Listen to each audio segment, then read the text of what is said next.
चला तर आपण आज बनवूया विदर्भातील स्पेशल तुरीच्या सोलेची भाजी।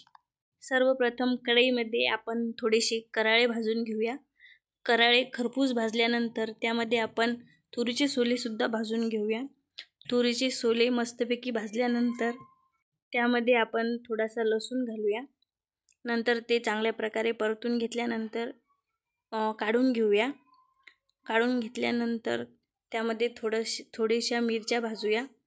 मिरच्या चांगल्या प्रकारे परतून घेतल्यानंतर चांगल्या प्रकारे भाजून घेऊया। कराळे भाजलेले आपण आधी मिक्सरमध्ये काढूया। काढून घेतल्यानंतर त्याच मिक्सरच्या भांड्यामध्ये आपण तुरीचे सोले, मिरच्या यांची एक बारीक पेस्ट करून घेऊया चांगल्या प्रकारे।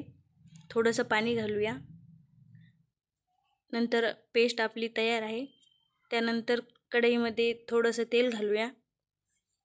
तेल घातल्यानंतर त्यामध्ये थोडीशी मोहरी, थोडेसे जिरे,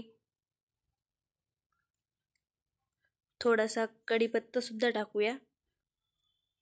त्यानंतर थोडंसं चवीपुरतं मीठ, हळद आणि नंतर आपण जी पेस्ट बनवली होती ती सुद्धा टाकून घेऊया आणि मस्त मिश्रण टाकल्यानंतर मस्त एकजीव करूया।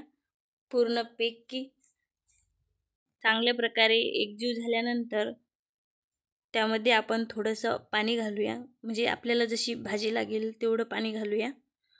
नंतर भाजी थोडी हलवून घेऊया। मस्तपैकी भाजी तयार आहे। त्यामध्ये थोडीशी कोथिंबीर घालूया। तर तयार आहे आपली विदर्भातील स्पेशल तुरीच्या सोल्याची भाजी। एकदा नक्की ट्राय करून बघा।